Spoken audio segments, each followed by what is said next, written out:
Sahabat yang diberkati oleh Tuhan, ya masih bersama dengan kami dalam pembahasan generasi stroberi ya, bersama dengan Pastor Simeon Sulistyo. Masih semangat ya Pastor? Amin. Haleluya. Ya kita langsung saja, ini pertanyaan terakhir nih malam hari ini masih kembali dari Dr. Ayu. Ini pertanyaan keempat, berarti pemutusan rantai generasi stroberi yang cepat rusak harus dimulai dari mana? Dan cara membentuk generasi stroberi yang tahan banting mulai dari mana juga? Thank you Pastor Simeon, Yesua HaMashiach bless you. Ya, terima kasih Dr. Ayu, pertanyaannya selalu berbobot ini ya. Nah, pemutusan rantai generasi stroberi yang cepat rusak ini dimulai dari mana?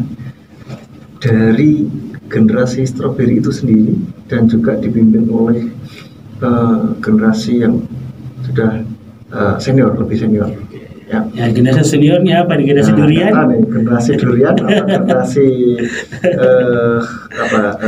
kelapa? Kelapa ya, yang keras pokoknya. Ya. Jadi apa ya? Harus bersinergi memang. Generasi stroberi mereka nggak akan sadar bahwa mereka ini seperti stroberi. Yeah. Kalau tidak ada yang ngasih tahu, itu yang ngasih tahu siapa ya, dari generasi yang lebih senior. Di atasnya. Diberi pemahaman apa segala macam. Nah lalu eksekusinya ya dari mereka sendiri, gitu, dengan bimbingan tentu saja ya. Nah cara membentuk generasi stroberi yang tahan banting itu dimulai dari mana? Ya, dari generasi stroberi itu sendiri. Yang tadi caranya adalah untuk meningkatkan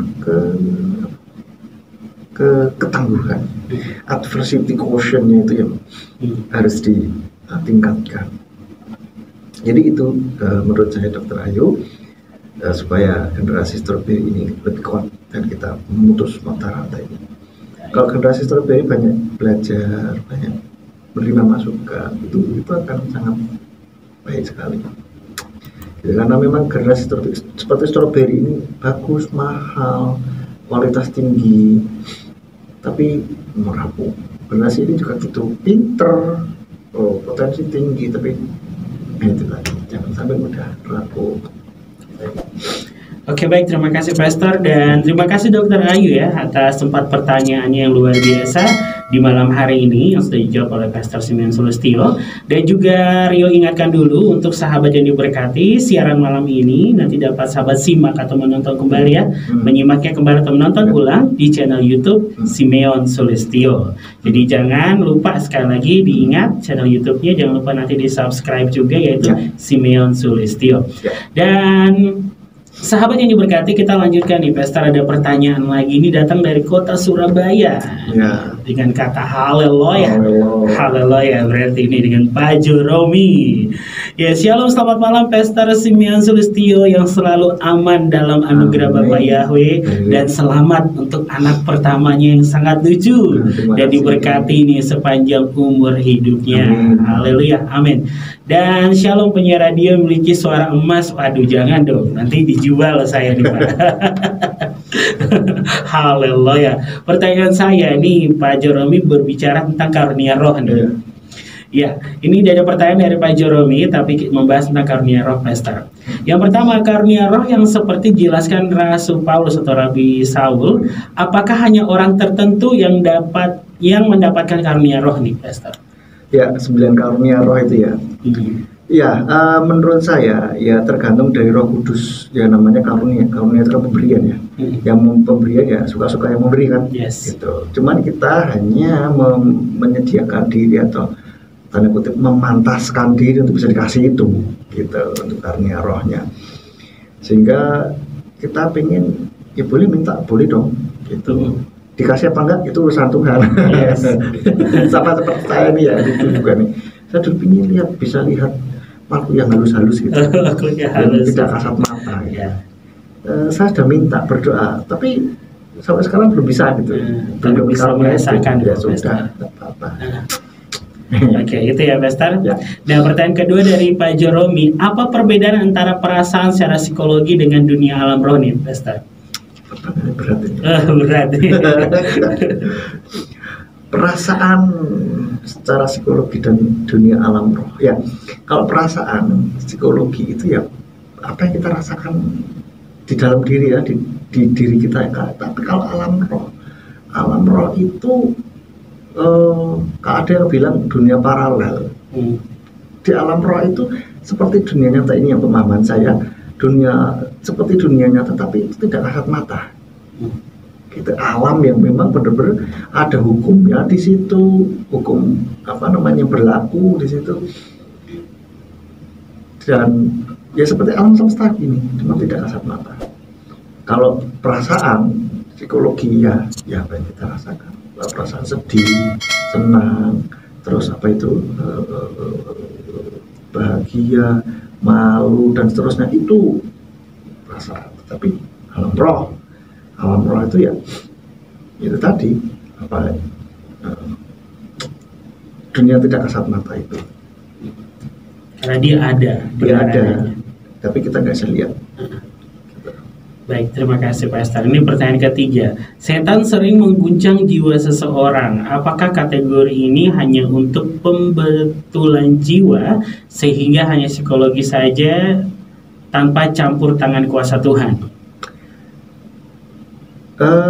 Maksudnya bagaimana? Setan sering mengguncang jiwa seseorang. Apakah kategori ini hanya untuk pembetulan jiwa sehingga hanya psikologi saja tanpa campur tangan kuasa Tuhan? Oh gini, setan memang seringkali dijadikan kambing hitam ya, untuk sesuatu yang buruk terjadi. Padahal tidak selalu karena setan gitu, karena kesalahan sendiri. Mungkin setan mereka gue jadi kambing hitam terus nih, lu yang buat salah, saya yang salah, yang disalahin, tertuduh dan terdakwa. Jadi tidak selalu ada sesuatu gangguan dalam jiwa, tidak selalu karena setan, karena bisa saja dari jiwa atau mental seseorang itu tidak kuat, bisa jadi konslet gitu ya, kalau bahasanya sehari-hari. Konslet itu namanya orang konslet itu ya, kalau komputer konslet bisa ngeheng, bisa mati pet gitu loh. Nah seperti itu. Nah campur tangan Tuhan bisa untuk menyembuhkan, bisa. Tuhan kan maha kuasa gitu loh. Jadi maksudnya ini hanya untuk pembetulan, untuk penyembuhan luka batin atau di kejiwaan itu, apakah hanya dari psikologi saja? Tidak. Kalau tidak ada kuasa Tuhan nggak bisa sembuh juga loh. Gitu. Jadi tetap kita namanya orang ya berusaha. Nah ada ilmunya yang uplok tentang jiwa, kita boleh dong belajar, gitu kan? Nah belajar seperti kedokteran lah ya, kedokteran kan sakit tubuh, mereka mempelajari hal itu. Oh harus makan ini, oh nggak boleh makan itu. Ya kita ikuti lah, itu ilmu pengetahuan. Tapi kesembuhan yang memberikan siapa? Tuhan. Ada orang yang sudah makan ini itu, minum ini itu, pantang ini itu, tapi tetap aja nggak sembuh-sembuh juga bisa. Nah tetap faktor Tuhan itulah sebagai penentu, kita hanya berusaha. Ya, segala macam usaha, terapi segala macam itu juga merupakan kontra usaha. Ya, kita mau bisa sembuh atau tidak tergantung Tuhan. Itu kita hanya berusaha. Manusia boleh berusaha, tapi Tuhan yang menentukan. Haleluya.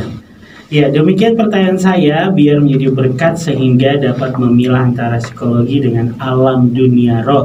Haleluya, diberkatilah di Pastor Simeon dan keluarga. Amin. Oke, ini ada request ya, nanti di akhir acara kita berdoa nih. Ya, terima kasih Pak Jeromi. Nah, sekarang Pastor, ini pertanyaan dari saya pribadi.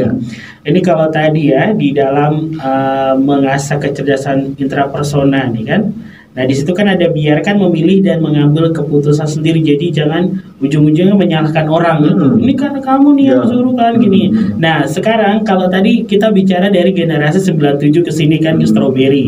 Nah ini sekarang generasi yang masuk dalam milenial pun masih terikut dengan suasana strawberry juga. Dan bagaimana kalau generasi yang sebelumnya, kalau generasi durian gitu kan, tapi kok terjebak dalam strawberry ini, gimana nih Pastor kalau ada sampai seperti itu? Ya, kenapa bisa seperti itu? Karena banyak tontonan-tontonan sekarang kan mempengaruhi ya, dan juga dengan kemudahan-kemudahan yang ada, semua terlalu mudah, maka akhirnya jadi tidak lagi membuat orang lebih tangguh gitu. Itu bisa. Nah, kalau untuk menanganinya bagaimana? Ya, kalau sudah lebih senior dari generasi strawberry, mari kita lebih menyadari diri sendiri bahwa oke nih, saya harus lebih tangguh nih. Begitu. Karena dengan kesulitan yang ada ini sebetulnya itu karena akan membentuk ketangguhan seseorang. Gitu. Kalau semuanya serba mudah, maka akhirnya mereka tidak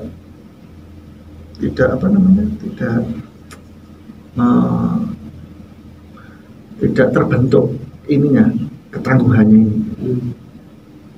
Karena semuanya selalu terlindungi dan mudah. Dulu orang kalau mau contohnya, kalau orang kuliah tuh mencari buku materi harus ke perpustakaan. Sekarang orang kan malas tuh perpustakaan, ngapain? Searching Google. Dan sekarang bahkan ada di Google itu ada banyak file-file buku PDF free gitu. Itu kemudahan. Ya, bukan berarti kita tidak boleh menikmati kemudahan itu ya, tapi maksudnya ketika mengalami kesulitan, intinya ya jangan putus asa. Gitu ya, itu dari saya. Okay. Berarti beda-beda generasi gitu kan, itu beda tantangannya juga. Iya, benar. Saya pernah baca setiap generasi itu ada ciri khas masing-masing. Ada generasi baby boomers, generasi generasi X juga saya lupa, ada generasi X, generasi Y, generasi Z. Sekarang ada generasi Alpha. Oke. Anak-anak yang masih sekolah generasi Alpha tuh. Nah, itu ciri khasnya sendiri-sendiri gitu. Nah, ini yang perlu kita pelajari juga. Kalau kita bisa ngerti ini, kita bisa lebih masuk ke setiap generasi itu, gitu. Cara kita ngomong, gaya bahasa kita bisa nyambung gitu sama mereka, gitu. Ini memang punya tipe sendiri-sendiri. Nah, contoh saja seperti ini, setiap kelas, kalau kita angkatan atas kita tipenya bagaimana, angkatan kita tipenya bagaimana, angkatan bawah kita, adik kelas kita tipenya pasti beda-beda. Guru juga akan pasti lihat ini, generasi yang sekarang ini pintar atau apa gitu. Seperti itu. Oke, baik, Pastor. Ya, mungkin ada mau tambahkan lagi, Pastor? Cukup. Karena waktu juga membatasi kita, ya mungkin kita langsung ke closing ya di malam hari ini. Sahabat yang diberkati oleh Tuhan ya, tidak terasa karena kita sudah di penghujung waktu juga, dan pembahasan tentang materi kita yaitu topiknya itu generasi strawberry. Rio ingatkan kembali, nanti dapat sahabat menonton atau menyimak ulang di channel YouTube Simeon Sulistyo. Ya, silakan Pastor untuk kita closing statement aja. Ya, sahabat Suara Kebenaran, dari pembahasan kita malam hari ini tentang generasi strawberry, mari kita bersama-sama bersinergi satu sama lain bersama dengan generasi strawberry ini untuk kita membentuk generasi yang lebih tahan banting gitu ya. Karena dengan berbagai kemudahan kemajuan teknologi sekarang ini, secara tidak langsung membuat anak-anak atau orang lain lebih mudah rapuh, lebih mudah lebih tidak tangguh lah ya, gitu. Karena semuanya mudah. Jadi apalagi seringkali ada perkataan work smart not work hard. Ya memang benar ya, tetapi kita juga harus ada ketangguhan di dalam diri kita. Bagi generasi strawberry, mari kita bersama-sama menyadari bahwa kita harus lebih tangguh lagi, karena tantangan ke depan bukannya tambah mudah tapi tambah sulit. Orang-orang semakin berlomba-lomba untuk meningkatkan diri mereka. Kalau kita tidak meningkatkan diri kita juga akan ketinggalan zaman. Dan kita akan tertinggal, tidak akan mendapatkan sesuatu yang harus kita dapatkan. Ketinggalan. Ya. Terus upgrade diri kita dan tentu saja harus perkuat ketangguhan mental kita ini. Perhatikan kalimat atau diksi atau istilah yang diambil, yang seringkali diucapkan, ya. Istilah-istilah yang selalu diucapkan apalagi untuk melabeli diri sendiri. Hati-hati, kita harus meningkatkan kesadaran kita lebih lagi sehingga menjadi bukan generasi strawberry tapi generasi yang tangguh dan generasi super yang tadi Dr. Ayu katakan. Bukan baper. Oke, generasi super bukan baper ya. Oke, baik, terima kasih Pastor dan juga sahabat yang diberkati oleh Tuhan. Mungkin menutup acara malam hari ini kita akan berdoa. Silakan Pastor. Bapak Yahweh, kami mengucap syukur buat malam hari ini. Tuhan memberkati untuk acara kami refleksi pada malam hari ini. Biarlah apa yang kami bicarakan boleh menjadi berkat bagi setiap kami, membuat kami boleh semakin bersungguh-sungguh lagi untuk kami tetap tangguh dalam menghadapi setiap permasalahan dalam kehidupan kami. Dan kami berdoa untuk setiap para pendengar yang sudah mendengarkan dan beratensi. Tuhan yang memberkati lebih hari lebih heran mereka dalam usaha pekerjaan mereka, khusus untuk Pak Juromi yang minta didoakan. Tuhan memberkati dalam menjadi usaha pekerjaannya yang sedang dirancang. Tuhan yang menuntun, Tuhan yang memberkati sehingga boleh keberhasilan itu Tuhan boleh dimuliakan.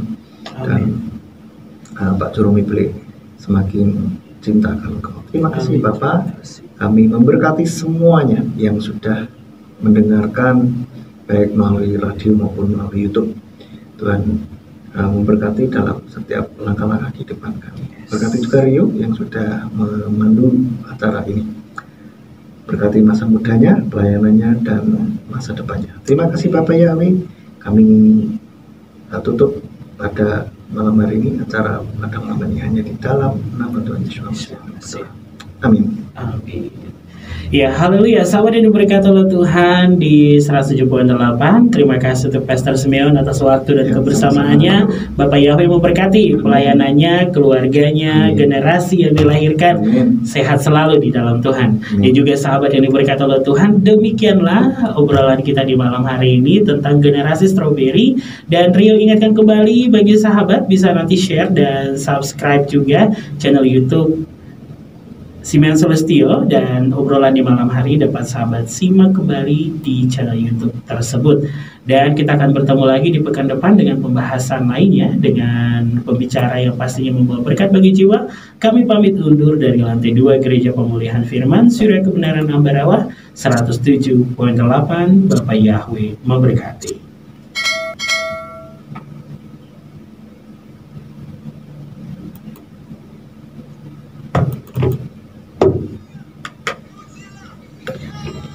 Terima kasih.